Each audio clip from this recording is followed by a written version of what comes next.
১৯তম শিক্ষক নিবন্ধনের নিয়োগ বিজ্ঞপ্তি প্রকাশ করবে না এনটিআরসিএ, তবে ১৯তম শিক্ষক নিবন্ধন না, নবম নিয়োগ বিজ্ঞপ্তি প্রকাশ করবে। এই বিষয়ে আজকের ভিডিওতে আমরা বিস্তারিত আলোচনা করব। অনেকেই বলছেন যে কেন এটি কি ভালো করে বুঝতে পারতেছেন না, তো আজকে আমরা চেষ্টা করবো আপনাদেরকে ক্লিয়ার করে এই বিষয়টি জানানোর জন্য। তো ভিউয়ার্স, আপনি যদি আমাকে প্রথমবার দেখে থাকেন তাহলে অবশ্যই চ্যানেলটি সাবস্ক্রাইব করে পাশে থাকা বেল আইকনটি প্রেস করে রাখবেন, যাতে করে চাকরি সংক্রান্ত আপডেট সবার আগে আপনি পেয়ে যান এবং যত প্রকার ডাউট থাকে চাকরি সংক্রান্ত সবকিছু আপনাদের সামনে আমরা খোলাসা করবো ইনশাল্লাহ। তো অবশ্যই ভিডিওগুলো পেতে হলে চ্যানেলটি সাবস্ক্রাইব করে পাশে থাকা বেল আইকনটি প্রেস করে রাখবেন। তো চলুন আমরা মূল ভিডিওতে ফিরে যাই। বেসরকারি শিক্ষা প্রতিষ্ঠানে প্রবেশ পর্যায়ে ৭০,০০০-এর বেশি শিক্ষক নিয়োগের লক্ষ্যে ১৯তম শিক্ষক নিবন্ধনের বিজ্ঞপ্তি প্রকাশের কথা থাকলেও তা করা হচ্ছে না। কথা শুনে ভয় পাওয়ার কোনো দরকার নাই। ১৯তম নিবন্ধনের নিয়োগ বিজ্ঞপ্তি প্রকাশ করবে না, ঠিক আছে, এর পরিবর্তে সরাসরি নবম শিক্ষক নিয়োগের বিজ্ঞপ্তি প্রকাশ করা হবে বলে জানা গেছে।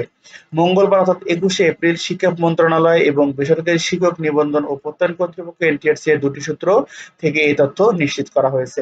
সূত্র বলেছে, ২০২৫ সালের সংশোধিত নীতিমালা অনুযায়ী নিবন্ধন বিজ্ঞপ্তি প্রকাশ না করে পদের সংখ্যা উল্লেখ করে নবম নিয়োগ বিজ্ঞপ্তি প্রকাশ করা হবে। এই বিজ্ঞপ্তির মধ্যে ২০০ নম্বরের এমসিকিউ এবং ২০ নম্বরের মৌখিক পরীক্ষার ভিত্তিতে সুপারিশযোগ্য প্রার্থী বাছাই করবে এনটিআরসি। তো ভিউয়ার্স, আরেকটি কথা আপনাদেরকে বলে রাখি, যেটি হচ্ছে আপনাদের এনটিআরসি এর যে ২০০ মার্কের পরীক্ষা হবে, এই ২০০ মার্কের পরীক্ষার মধ্যে কিন্তু যতদূর আমরা জানতে পেরেছি যে ১৪০ মার্কের হবে সাবজেক্টিভের এবং বাকি ৬০ মার্ক হবে জেনারেল। এটা সবার জন্য সেম।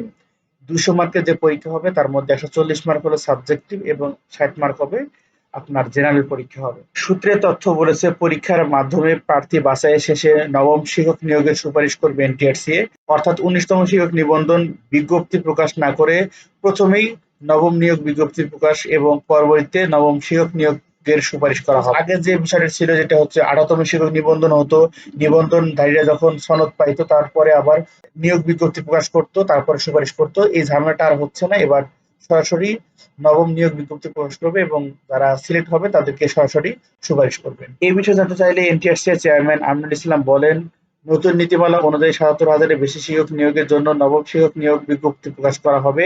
১৯তম নিয়োগ বিজ্ঞপ্তি বাক্য ব্যবহার করা হবে না। সেখানে ১৯তম নিয়োগ বিজ্ঞপ্তির পরিবর্তে ব্যবহার করা হবে নবম শিক্ষক নিয়োগ বিজ্ঞপ্তি। এদিকে ১৯তম নিয়োগ বিজ্ঞপ্তি নিবন্ধন পরীক্ষার জন্য প্রতিষ্ঠানগুলো থেকে ১৭,৭৯৯টি শূন্যপদের তথ্য পেয়েছে এনটিআরসিএ।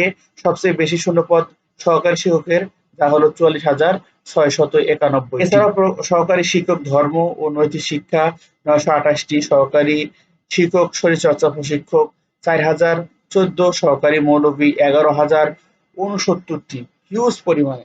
কম্পিউটার ব্যবহারিক নির্দেশক ১২৯টি, ব্যবহারিক নির্দেশক ১,৬১৬টি, ইবতেদায়ী কারি ২,৫৬৩টি, ইবতেদায়ী মৌলভী ৬,১৬৬টি, ইবতেদায়ী শিক্ষক ৪৪৪টি, প্রশিক্ষক ৫১টি, প্রভাষক ৫,৮৫২টি, শারীরিক শিক্ষা প্রশিক্ষক ১২৫ এবং বাণিজ্য প্রশিক্ষক ২৫১ জনকে নিয়োগ দেওয়া হবে। তো ভিউয়ার্স, আপনারা চাইলে আমার পূর্বের ভিডিও থেকে কোন সাবজেক্টের জন্য কত শূন্যপদ রয়েছে এটি আমি দিয়েছি, সেটা আপনারা চাইলে দেখতে পারবেন। তো ভিউয়ার্স, সর্বোপরি যেটা বলবো, আপনাদের ২০০ মার্কের পরীক্ষা হবে। ২০০ মার্কের মধ্যে কিন্তু আপনাদের প্রথমত ২০০ মার্ককে ভাগ করা হবে দুই ভাগে। একটা হলো ১৪০ মার্কের সাবজেক্টিভ পরীক্ষা হবে এবং ৬০ মার্কের জেনারেল পরীক্ষা হবে। এবং এখানে হয়তোবা আলাদা করে পাস মার্ক থাকবে, এটা পরবর্তী জানিয়ে দেওয়া হবে। এবং সর্বশেষ যেটা আপডেট, সেটা হচ্ছে এনটিআরসিএ ১৯তম শিক্ষক নিয়োগ বিজ্ঞপ্তি প্রকাশ করবেন না, তারা সরাসরি নবম নিয়োগ বিজ্ঞপ্তি প্রকাশ করবে। তো ভিউয়ার্স, এই ছিল সর্বশেষ আপডেট। সবাই ভালো থাকবেন, সুস্থ থাকবেন। এনটিআরসি এর নবম শিক্ষক নিয়োগ বিজ্ঞপ্তি খুব দ্রুতই প্রকাশ করবে। প্রকাশ করলে আপনাদেরকে জানিয়ে দেবো। সেই ভিডিওটি পেতে হলে অবশ্যই চ্যানেলটি সাবস্ক্রাইব করে পাশে থাকা বেল আইকনটি প্রেস করে রাখবেন। সবাই ভালো থাকবেন, সুস্থ থাকবেন, ভালো করে প্রিপারেশন নিন। আল্লাহ হাফেজ।